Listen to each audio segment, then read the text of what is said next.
premier statistician of the 20th century.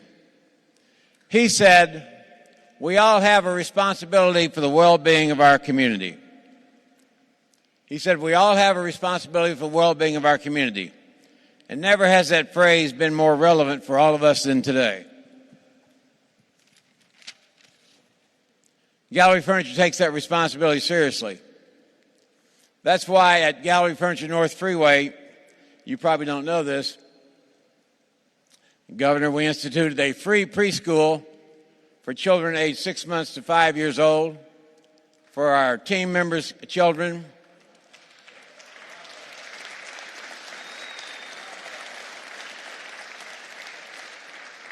And for the children in the neighborhood, in the 5-mile surrounding neighborhood of Gallery Furniture North Freeway, the average income is $20,000 a year. So it's a big deal for them to go to preschool free. We also started with the help of my friends Mike Feinberg and Vanessa Ramirez, two great educators, a high school for students aged 16 to 26 that never finish high school. They go at their own pace, and they get that so important high school degree.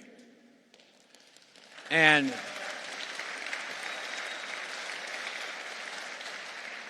since one of the issues that you hear all the time is we can't get any good employees, we instituted a free trade school. I went to a Mike Rowe seminar and heard him talking about dirty jobs. So we're teaching free to the students there plumbing, electrical, construction, auto mechanics, and lots of different trades.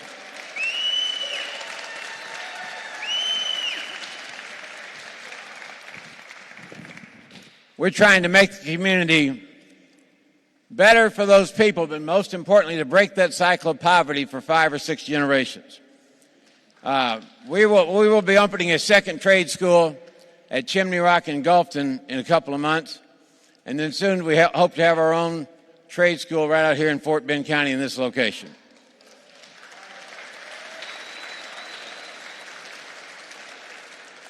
You know, for all of us, at the end of the day, when we stand in front of our Creator will not ask us how much money did we make. Instead, the Creator will ask us, how much of a difference did you make?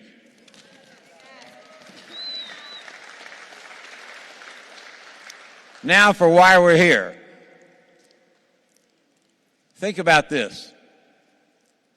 What type of society are we that all too often treats illegal aliens, homeless, and criminals better than the hardworking people that are trying to provide for their families and do it right every day? What type of community are we when my hometown of Houston is the #1 murder capital of the country? What type of community are we that denigrates on television and all these horrible shows the joy of work? That's the bad news. Now for the good news. Texas is filled with great people like you who are here today who love this state, love its people, and fight for what is right. There are moments in time that carry with them the weight of knowledge that what transpires during them is history in the making. We are in a historic time right now as we battle the culture wars in this country. What makes these moments important are the events that take place and the people who define them. This is certainly one of those times. The great man I'm introducing today is a person who has overcome numerous challenges in his private life, earned the respect of millions of Texans like me, and has served in various positions in Texas and stood as a mountain of strength against federal mandates that violate our rights as citizens of the United States and proud citizens of Texas. He has led Texas out of one of the greatest crises the state has ever faced to become a beacon of hope and prosperity across the country. We have people shopping every day at Gallery Furniture. They moved to Houston from California. They moved from Oregon. They moved from Seattle. I asked this couple the other day, what brings you to Texas? They said one word, freedom.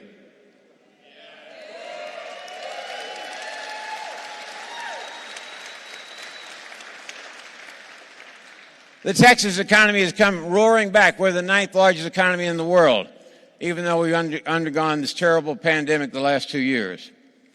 There's still much to be accomplished, much changes we need to make and make Texas a better place for ourselves, but more importantly for our children, our grandchildren, and their children.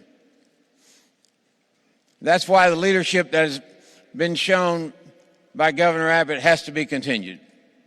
William Barrett Travis, one of my heroes, who bravely stood against the tyranny of Santa Anna at the Alamo, wrote a letter to Sam Houston stating that while enforcements were needed, no matter what the cost, the defenders of the Alamo would bear that cost as soldiers that knew their duty, and ended with the phrase, victory or death. The times we live in are indeed perilous. The challenges are many. Thus, the need for the continued steady leadership that Texas has enjoyed and prospered under the last 7 years of Governor Greg Abbott needs to continue. Ladies and gentlemen, it's my absolute pleasure and honor to introduce my esteemed friend, the Governor of Texas, Greg Abbott.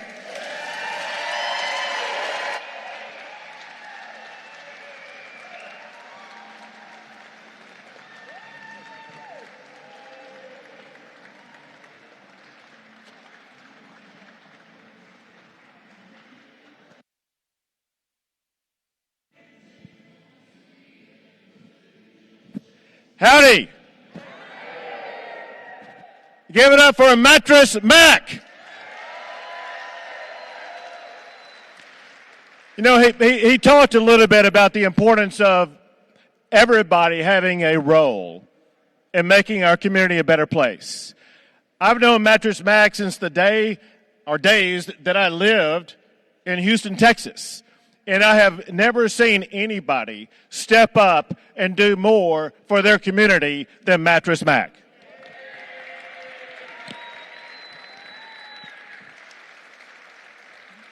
Everybody here remembers Hurricane Harvey.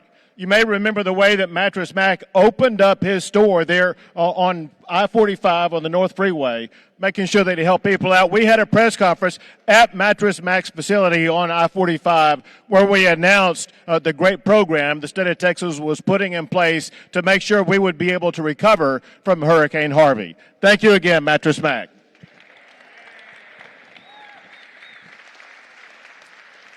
I want to say something real quick about one thing he was talking about, and that was what he is doing and what we're doing in partnering with him to address education. Listen, our schools are so incredibly important, but we also need to make sure that we're providing multiple pathways for everybody so that everybody has an opportunity to succeed in our state. You talk about trade schools, which are so incredibly important because, listen, for every child who wants to go to college, we want to make sure that they're going to have the opportunity to go to college and get a college degree. And I got to tell you, as we gather in Texas today, there is no state in America that has more Tier 1 research universities than the great state of Texas.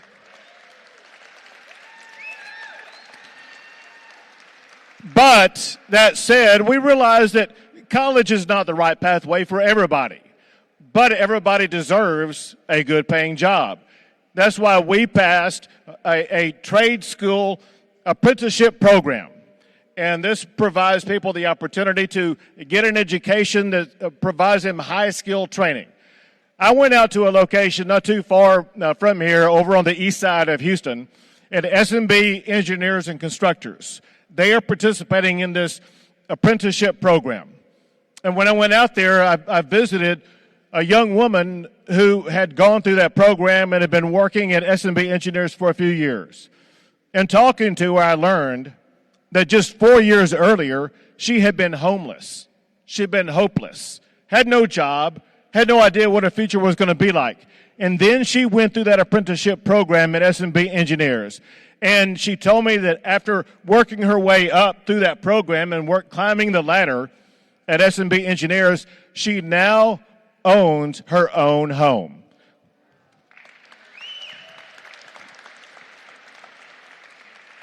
So I said, let me get this straight. 4 years ago, you were homeless. Now you own your own home. I said, how much are you making? And she told me I said, this is astonishing. 4 years ago, you weren't making anything. Today, you are now making more than the governor of Texas. That is what these apprenticeship programs provide. Thank you, Mattress Mac, for everything you're doing to make programs like that come to life.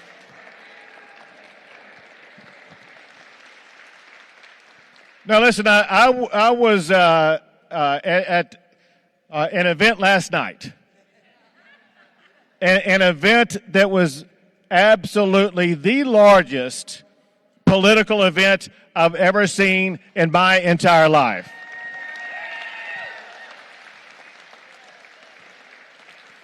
Right over here, we got a guy wearing a Longhorn shirt. Hook 'em horns over here. Here's my point. And I have no doubt there's a few Aggies in the room also. There you go. So here's my point. I've been to Aggie games. I've been to Longhorn games. I've been to Cougar games. I have been to no football game where I've seen more people in attendance than were there last night, or louder and having more fun and celebrating exactly what our country represents. But also, it's clear from what happened last night, the size of the political crowd and the emotion in the crowd, there is a movement afoot, a movement that's pushing back against the failed Biden administration.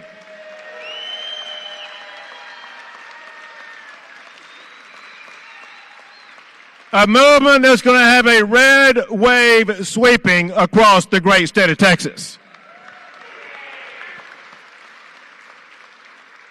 And that red wave will ensure, among other things, that we are going to re-elect your Republican state representatives right here in Fort Bend County.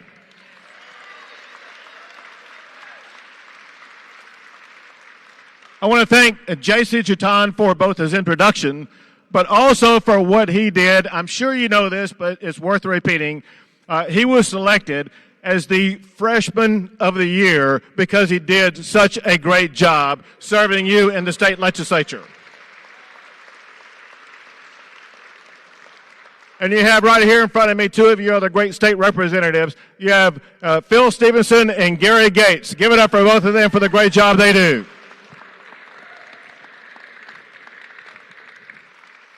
And listen, let me tell you why I think that the crowd was so fired up last night getting to hear from Trump, but also why this is going to be such a powerful year for Republican victories. And that's because all of us, we're going to go out and do exactly what President Trump did last night. We're going to show the contrast between Republicans and Democrats, and it's never been more clear. You know, candidly, they used to be Democrats, and then they were liberals, and then they were progressives. Now they tell you who they are. They tell you they are socialists, and they are running as socialists, and we are not going to allow the socialist big government agenda to destroy what we've been able to achieve in the great state of Texas.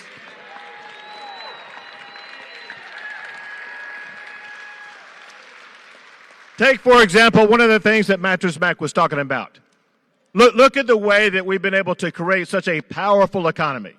Texas ranks number one in so many metrics for jobs in the economy. Texas is the number one state in the United States of America as the best state for doing business every year that I have been your governor.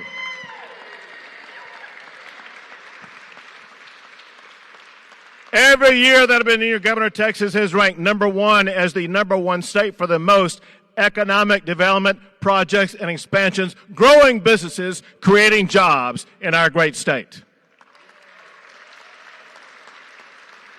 Now listen, I know that some of these businesses are large businesses, but I also know this. The backbone of businesses in Texas are our small businesses. 9 out of 10 businesses are small businesses, and they employ about half of all working Texans. So I'm proud to tell you, Texas also ranks as the number one state in America to start a small business.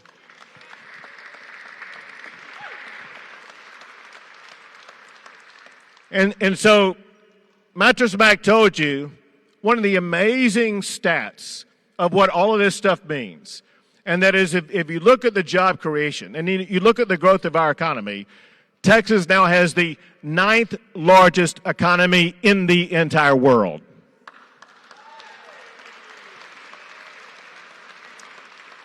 And he talked about the way that we were able to achieve this even during the time of COVID, because remember this, before COVID hit, Texas at that time, we had the 10th largest economy. But now we're 9th, and that means even during the time of COVID, we surpassed another country. We surpassed Brazil. And so Texas has a larger economy than Brazil, a larger economy than our neighbors of Canada and Mexico, a larger economy than countries like Australia, and Texas even has a larger economy than Russia.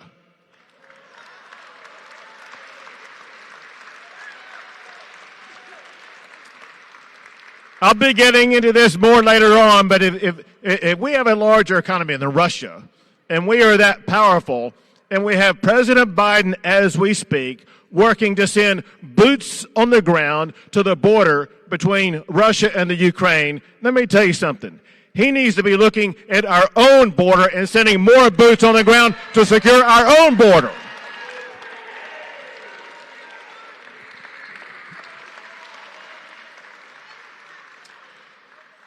But listen, we need to understand that as great as our job growth is going, the most profound thing isn't all these different numbers we're talking about. The most important thing is, as we gather in Fort Bend County today, I can tell you more Texans have a job than ever before in the history of our great state. But listen, all of our jobs are under threat. They're under threat by these socialistic agenda policies that I was talking about before. Let me give you an example. The example is the Green New Deal that Biden and Beto are pushing. That the Green New Deal would crush the energy sector that provides hundreds of thousands of good-paying jobs in our state. Energy jobs that made America energy independent. We are not going to allow the radical leftist agenda to destroy the energy jobs in Texas. I am running for governor to protect our energy jobs in the Lone Star State.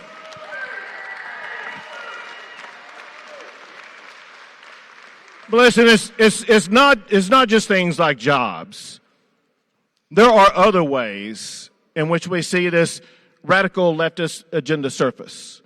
One of them actually is in the education system that both Mac and I were talking about earlier. One thing that we've seen across America that's been destructive as it concerns the indoctrination of our children, that you think maybe happens in some place like California, but I was astonished and disturbed when I learned that it was happening in Texas. And what I'm talking about is this critical race theory that's being taught to our kids. They are trying to be taught to rewrite the history of the United States of America, to disdain and hate the history of the United States of America. And they're trying to redesign the future of the greatest country in the history of the world. And worse than that, they are trying to categorize people on the basis of race and then pit people against each other on the basis of race. That is contrary to what our country stands for and contrary to what Martin Luther King Jr. himself taught us. And that is, we are to be judged not by the color of our skin, but by the content of our character.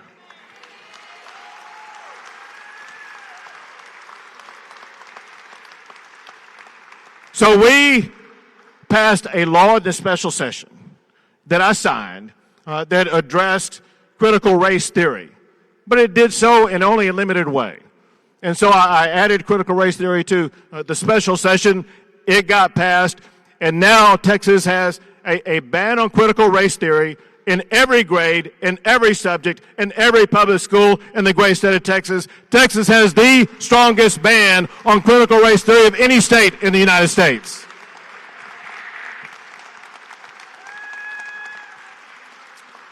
But one thing I think we can all agree upon. Listen, we support our public schools. I went to public schools in the state of Texas. As governor, I have provided more funding to our public schools than any other governor in Texas history. But we need to understand this. In the end, we need to understand that there is no government program that can replace the role that parents play in the education of our children.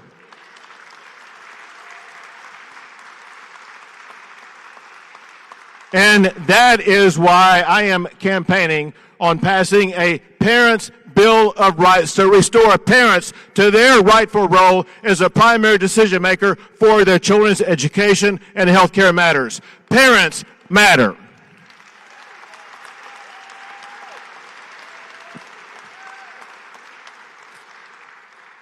One of the most dangerous ways in which we see this radical leftist agenda take place is in the safety of our communities. We've seen it in places like San Francisco and California. You've seen this smash and grab crime stuff. You've seen the lawlessness in Portland and Seattle.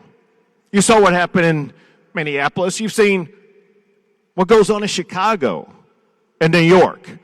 And all of it is a byproduct of this new socialistic approach of redesigning law enforcement in our country to defund the police and not support law enforcement officers. And now we see both Biden as well as Beto talking about redesigning law enforcement and defunding the police. Let me tell you, in Texas, we support our law enforcement officers, period.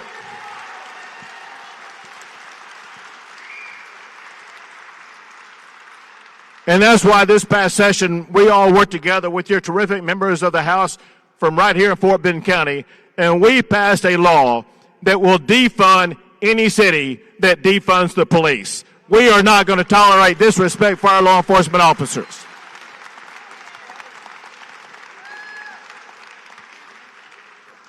Another thing that we all need to come to grips with, and that is we do have some crime problems in Houston, Texas, in Harris County, Texas. You've seen the stories lately, and candidly, if you've been following the news, which I know you have, you've seen the stories for a couple of years now. One of the leading reasons why there is some violent crime occurring in Harris County, Texas, is because of the broken bail system they have in Harris County. Remember this, go back in time the last couple of elections.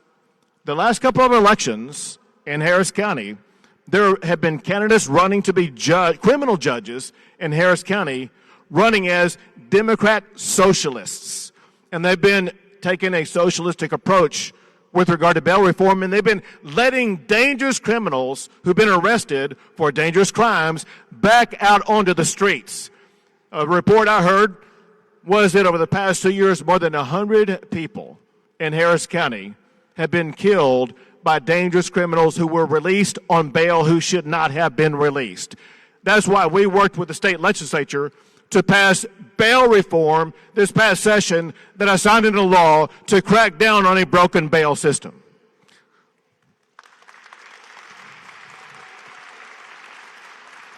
But I want you to know this, that bail reform is going to be effective at cracking down on some of the bail abuses that we saw taking place in Harris County.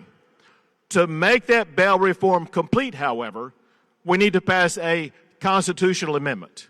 That constitutional amendment did not pass, and I'll tell you why.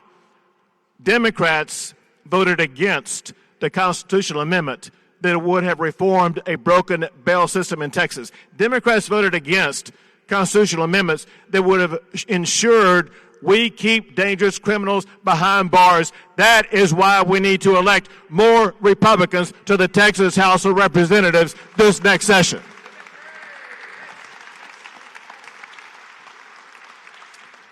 Listen, I think we all know that as much danger as we see from the radical leftist position on defunding the police, we see even more danger because of Biden and Beto's open border policies that's leading to open floodgates of people crossing our border.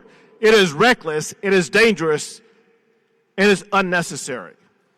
When President Trump was in office, His policies led to the lowest immigration crossings we've seen in decades. He did 4 simple things. 1, he implemented the Remain in Mexico policy. 2, he imposed the Title 42 policy. 3, he eliminated the catch and release policy.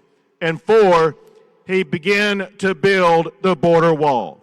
And what Biden did, when Biden came into office, he not only eliminated all 4 of those, he sent a message to everybody across the entire world, but most importantly and most devastatingly, he sent a message to ICE, and he sent a message to his own Border Patrol that they are no longer to enforce laws passed by the United States Congress. And as a result, we've seen over the past year almost 2 million people crossing our border illegally from more than 150 countries across the entire globe, including some very dangerous people from terrorist-based nations.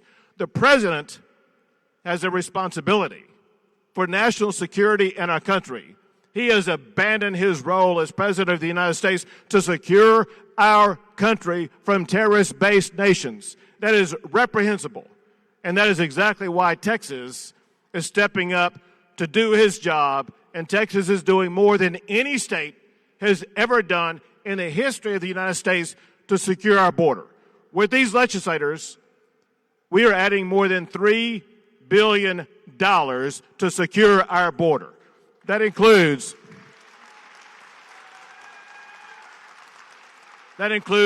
10,000 National Guard and Texas Department of Public Safety officers down there arresting these drug smugglers smuggling fentanyl across the border and arresting human traffickers, putting human traffickers behind bars. It also means that Texas is now building our own border wall, securing our state.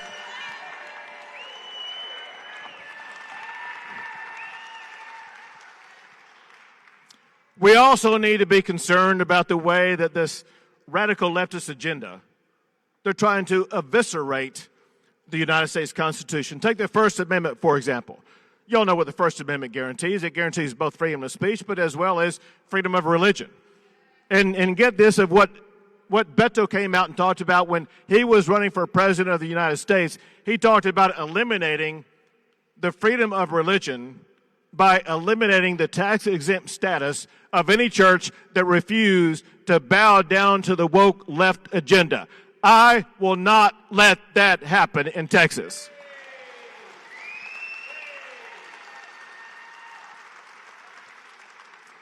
And what comes after the First Amendment? The Second Amendment. Where does Beto stand on the Second Amendment? Yeah, So Beto, he told you he's going to come and take your guns. That is not going to happen in Texas. I signed more than 20 laws to protect your Second Amendment rights, including making Texas a constitutional carry state and making Texas a Second Amendment sanctuary state.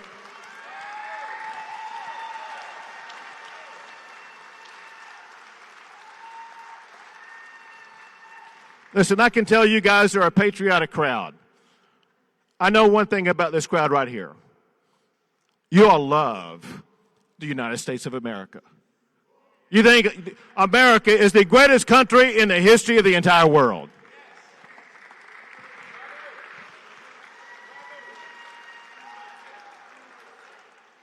There you go. But I have a feeling there may even be some people in here where you may even like and love Texas as much, if not more, than you love the United States of America.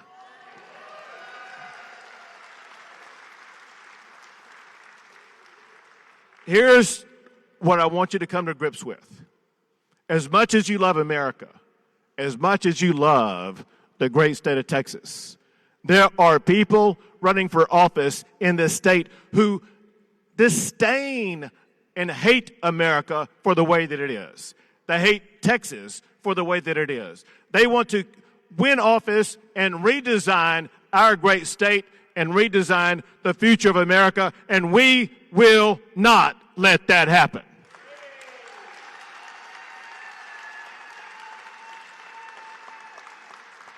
We are going to crush Beto, and we're going to have a red wave sweep across the entire great state of Texas, and that starts today in Fort Bend County, Texas.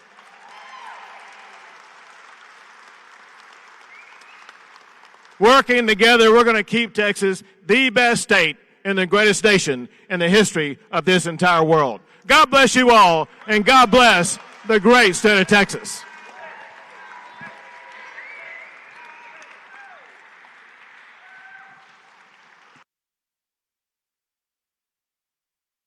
All right, y'all, we're going to have a photo line with a line starting right here. If anyone would like to come up.